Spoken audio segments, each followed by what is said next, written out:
Rien n'est plus destructeur, rien n'est plus insidieux, que le manque de respect. Il n'a pas besoin d'être crié. Il n'a pas besoin d'être violent. Souvent, il est silencieux, presque invisible. Un regard qui t'ignore. Un sourire moqueur. Une parole qui minimise ta valeur. Et toi, tu ressens cette brûlure intérieure, cette sensation étouffante d'être rabaissé, humilié, traité comme si tu n'étais rien. Rien n'est plus destructeur que d'être ignoré, humilié ou traité comme si tu ne valais rien. Mais ce que la plupart ignorent, c'est que le respect ne se demande pas, il s'impose. Voilà le cœur de ce que Machiavel avait compris, le respect n'est jamais offert, il n'est jamais donné en cadeau par les autres. Il est pris, imposé, arraché par ta posture, par ta force, par la manière dont tu te tiens dans ce monde.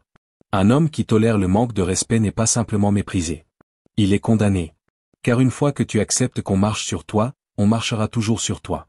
Machiavel savait qu'un prince, un chef, un homme d'autorité, perdait tout pouvoir à l'instant où il permettait qu'on le traite sans égard. Et ce n'est pas seulement une question de politique. C'est la vie. Dans ton cercle social. Dans ta famille. Dans ton travail. Chaque fois que tu laisses passer une humiliation sans réagir, tu envoies un message, je ne mérite pas le respect. C'est pour cela que cette vidéo est capitale. Parce qu'aujourd'hui, tu vas découvrir les lois psychologiques impitoyables qui transforment le mépris en crainte, et le manque de respect en une reconnaissance forcée. Des lois tirées de Machiavel, mais aussi de la psychologie humaine intemporelle. Avant d'aller plus loin, si tu veux vraiment apprendre à transformer chaque faiblesse en force, si tu veux t'armer de la psychologie la plus redoutable pour ne plus jamais être humilié, abonne-toi dès maintenant et laisse un like à cette vidéo. C'est ta manière de dire que tu refuses de rester faible, que tu choisis la voie de la puissance. Maintenant, entrons dans le cœur du sujet. Avant de savoir comment réagir face au manque de respect, il faut d'abord comprendre pourquoi il existe. Et la première vérité est brutale, le manque de respect est inévitable. Personne n'y échappe. Pas toi. Pas moi. Pas même les plus grands rois de l'histoire. Pourquoi ? Parce que l'être humain est un animal social qui teste constamment les limites de son environnement. Nous sommes programmés pour jauger la force des autres, pour vérifier qui domine et qui obéit. C'est un réflexe ancestral. Dans les tribus primitives, les hommes se défiaient par le regard, par la posture, par des gestes d'intimidation. Celui qui cédait un pouce de territoire, celui qui montrait une faiblesse, était immédiatement perçu comme inférieur. Et ce mécanisme est toujours là. Aujourd'hui encore, tes collègues, tes proches, tes rivaux, même des inconnus, testent tes limites. Un commentaire déplacé. Un oubli volontaire. Un petit affront anodin. Ce ne sont pas des accidents. Ce sont des tests. Et si tu ne réagis pas, si tu laisses passer, tu envoies un message invisible, tu peux me marcher dessus, je ne dirai rien. Machiavel l'avait compris mieux que quiconque. Dans Le Prince, il écrit une phrase glaçante.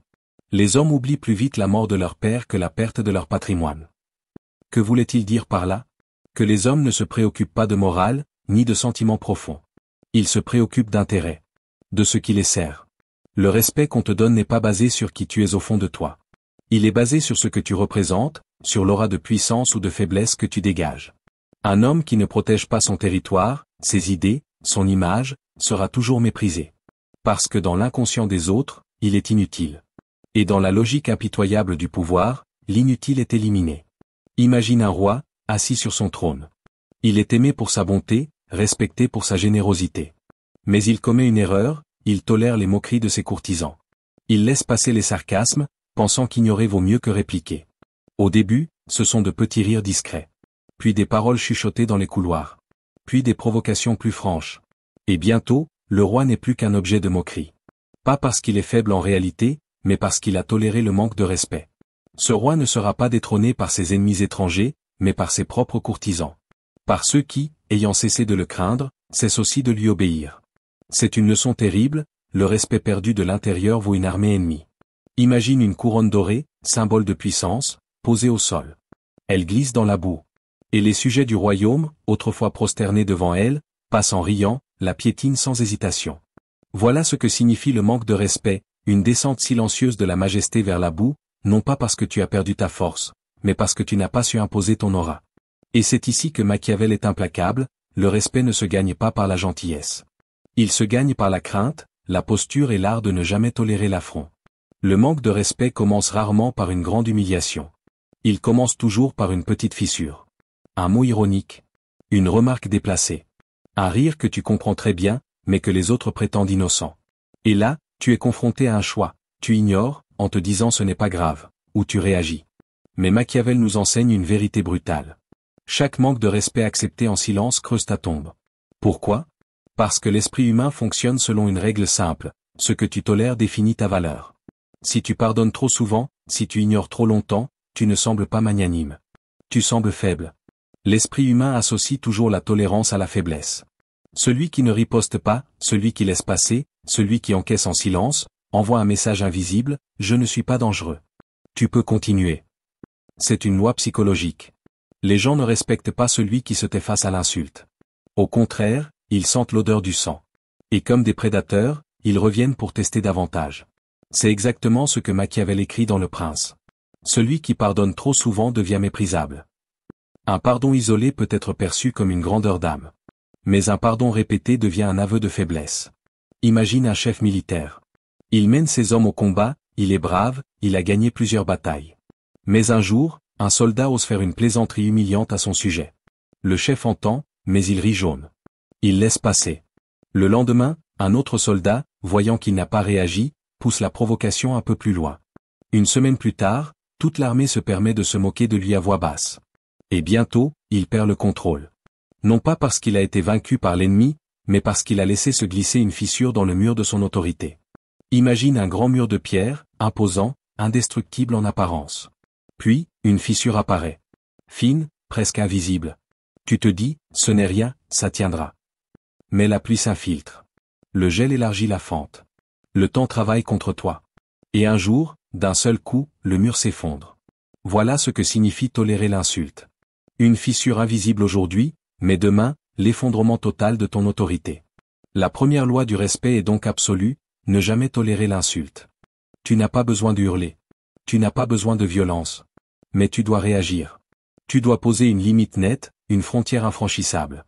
Car chaque fois que tu te tais, tu donnes une permission tacite à ceux qui veulent te rabaisser. Beaucoup rêvent d'être aimés. Ils croient que si les autres les apprécient, alors le respect suivra naturellement. Mais Machiavel, lui, brise cette illusion avec une vérité glaciale. Il est beaucoup plus sûr d'être craint que d'être aimé. Pourquoi? Parce que l'amour est fragile. Il change. Il se brise. Il dépend des humeurs, des envies, des intérêts. Aujourd'hui, on t'admire.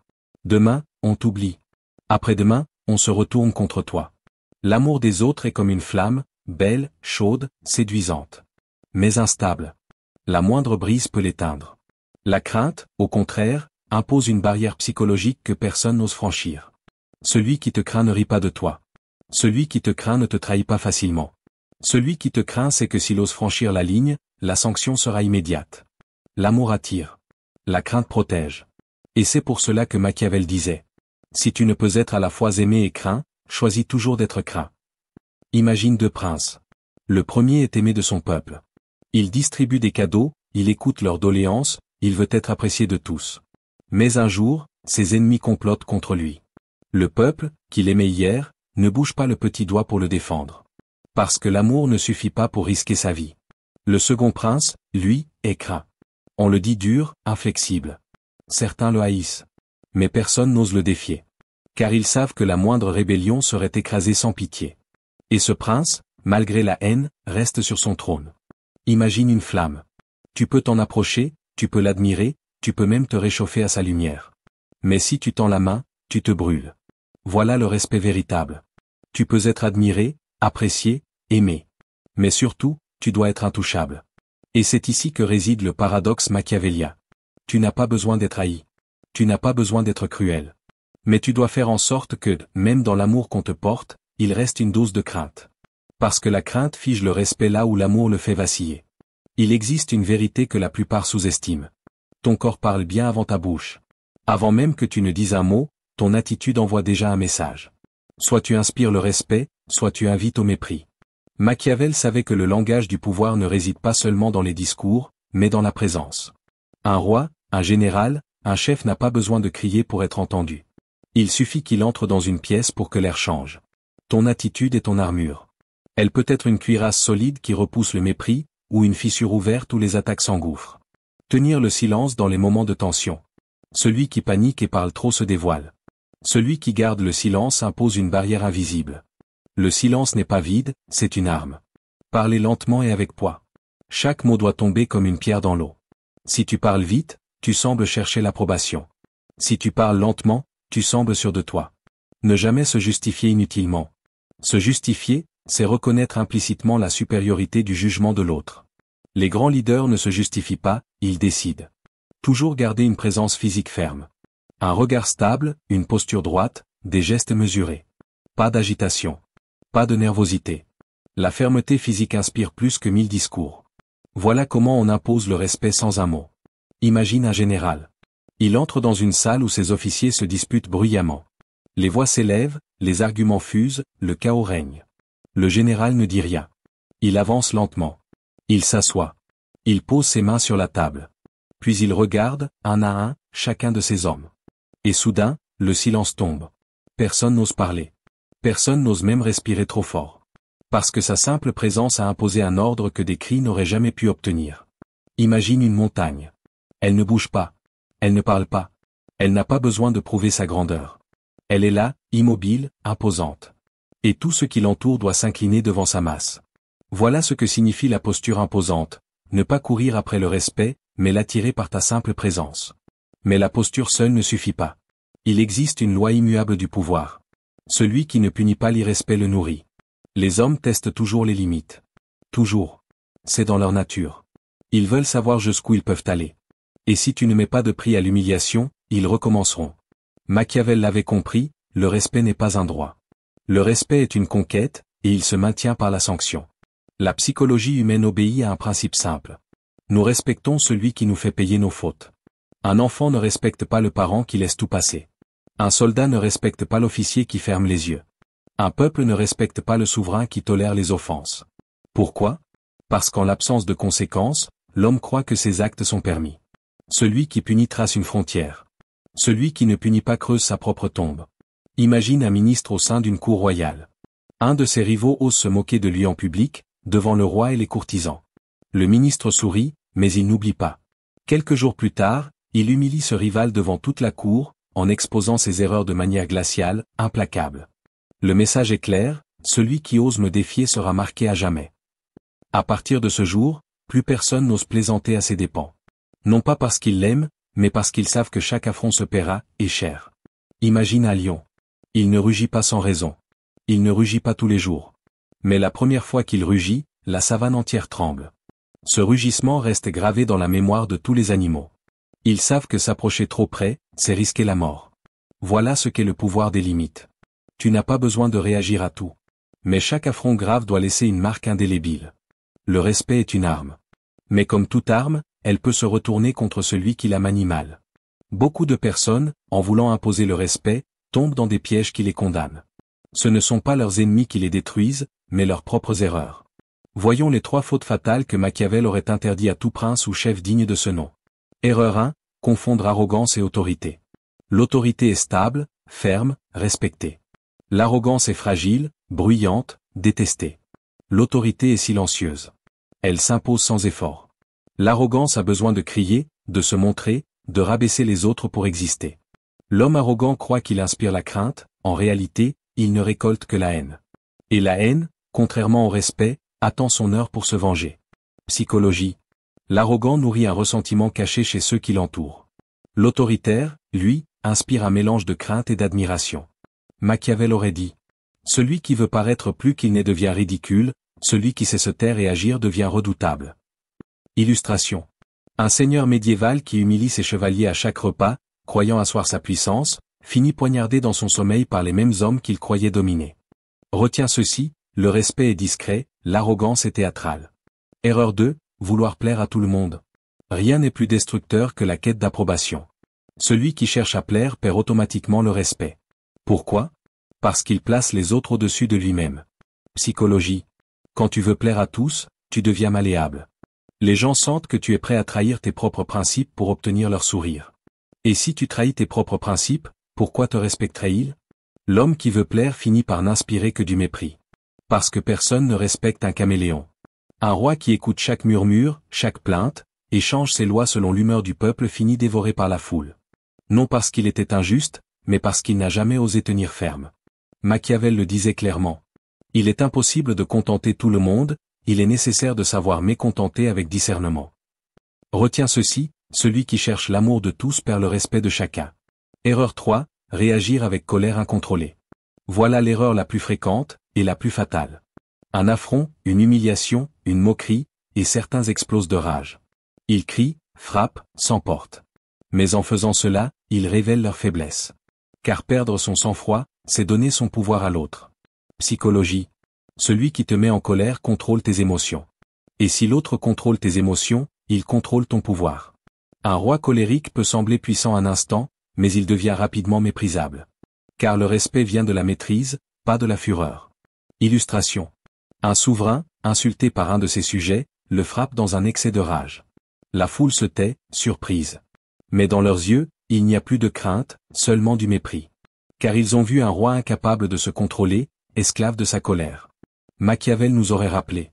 Celui qui se domine règne, celui qui s'emporte devient l'esclave de son ennemi. Retiens ceci, la colère incontrôlée détruit le respect que tu voulais imposer. Nous avons traversé les lois impitoyables du respect. Nous avons vu comment l'obtenir, comment l'imposer, et surtout, comment ne jamais le perdre. Et une vérité émerge, plus claire que jamais. Le respect n'est pas un cadeau. C'est une conquête. Il ne se demande pas. Il ne se mendie pas. Il s'impose par la posture, par les limites, par la maîtrise de soi. Le véritable respect n'a pas besoin de mots. Il n'a pas besoin de justification. C'est une aura invisible. Une force silencieuse. Un pouvoir que les autres sentent avant même de le comprendre. Souviens-toi. La couronne dans la boue, piétinée par des sujets insolents, symbolise ce qui arrive à celui qui tolère l'irrespect. La montagne immobile illustre la posture imposante, elle ne bouge pas, mais tout s'incline devant elle. Le rugissement du lion incarne la sanction mémorable, rare, mais inoubliable. Tout cela mène à une seule loi. Celui qui maîtrise le respect maîtrise le pouvoir. Le véritable pouvoir n'est pas dans les mots, mais dans l'aura de celui qu'on n'ose pas défier.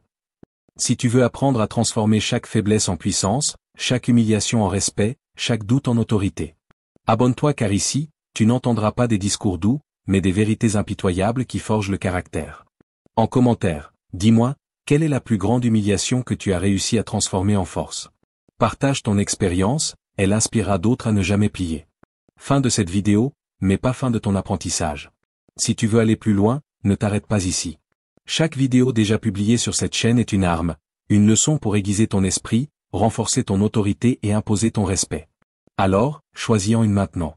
Plonge dedans. Parce que plus tu avances, plus tu deviens intouchable.